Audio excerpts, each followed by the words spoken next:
Bienvenue encore une fois à notre chaîne MTA Français. Je vous invite à vous abonner à notre chaîne si effectivement nos vidéos vous plaisent. Et surtout, n'hésitez pas à nous écrire à mtafrançais@mta.tv. Nous allons aujourd'hui aborder une vidéo sur un sujet récurrent dans l'actualité, le problème de l'alcoolisme.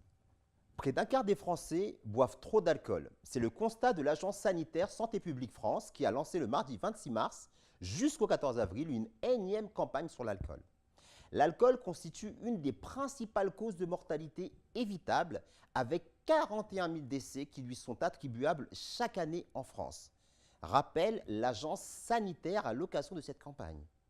Le responsable de l'unité addiction de Santé publique France a même dit à l'AFP: cela représente environ 10,5 millions d'adultes qui boivent trop d'alcool.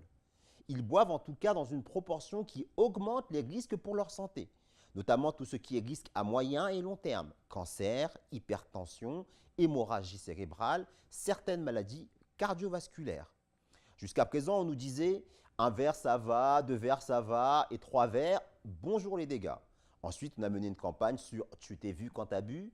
Et maintenant, une campagne est menée pour encourager les gens à ne plus boire tous les jours. En réalité, toutes ces campagnes démontrent la grande sagesse de ce grand maître arabe du 7e siècle qui a dit il y a plus de 1400 ans de cela: si la plus grande dose d'une chose provoque intoxication, sa petite quantité est également illicite.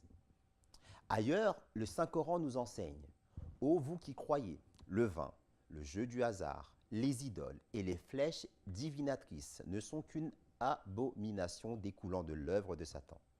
Éloignez-vous-en afin de pouvoir prospérer. Certains pourraient trouver l'interdiction coranique de l'alcool trop sévère et préféreraient qu'on limite la consommation de l'alcool sans l'interdire. Mais cette position, est-ce qu'elle est vraiment tenable? Surtout concernant un intoxicant comme l'alcool qui, comme tout intoxicant, est très addictif.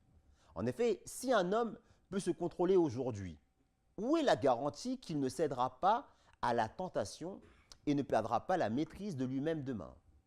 L'échec des différentes campagnes faites pour diminuer la consommation de l'alcool démontre que la modération n'est pas la solution pour combattre les conséquences désastreuses de ce fléau.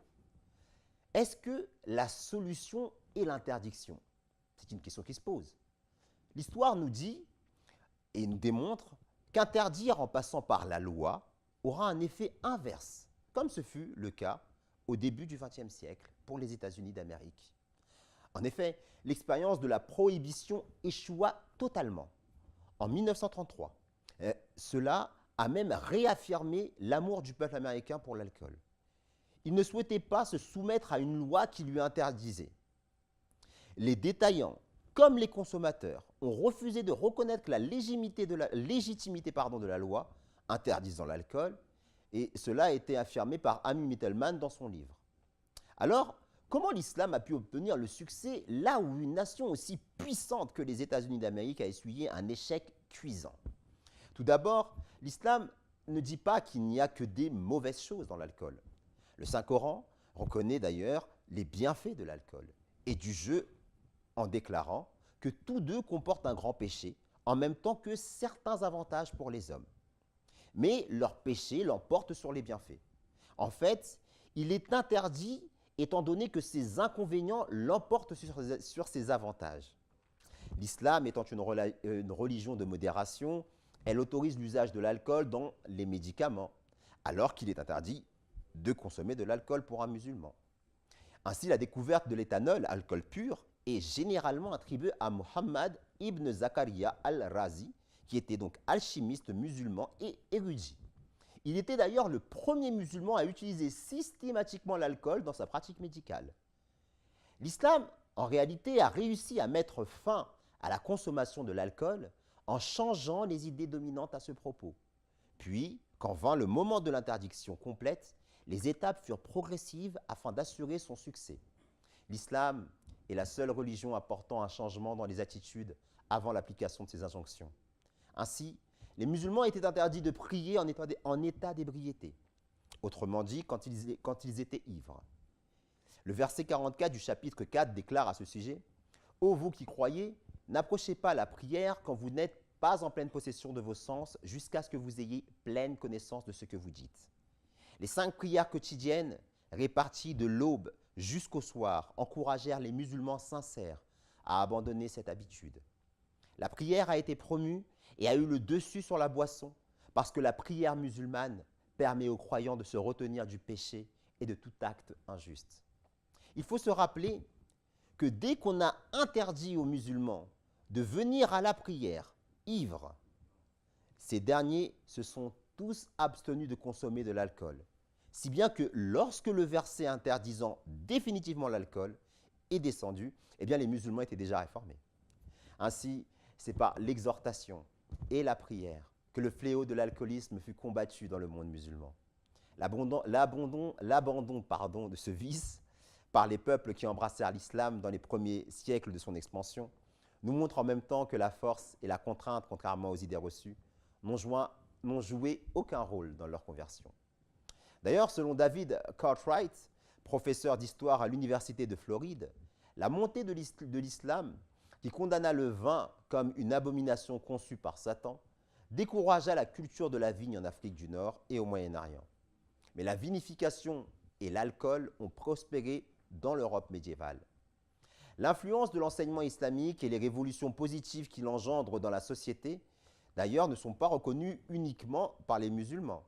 Dans son livre « Civilization on Trial », l'historien britannique Arnold G. Toynbee écrit « Nous pouvons cependant discerner certains principes de l'islam qui, s'ils sont appliqués à la vie sociale, pourraient avoir des effets salutaires importants sur la grande société, dans un avenir proche.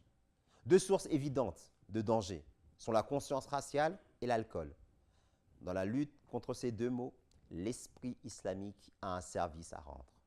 S'il était accepté, il pourrait avoir une haute valeur morale et sociale. » Fin de citation. Il poursuit en affirmant que l'esprit islamique a permis à des régions telles que l'Indonésie de se débarrasser de la consommation de l'alcool. L'islam véritable, donc, est cette religion qui a su transformer des ivrognes consommant de l'alcool par tonneaux entiers en gens ivres d'amour pour la foi.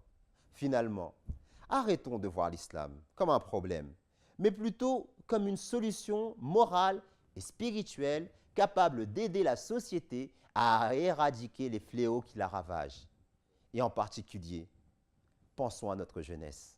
Alors, apportons un éclairage nouveau sur cette religion très mal connue et essayons de la promouvoir avec objectivité. Je vous remercie. Surtout, n'hésitez pas, encore une fois, à vous abonner à notre chaîne et à la prochaine fois. Assalamu alaikum wa rahmatullahi wa barakatuh.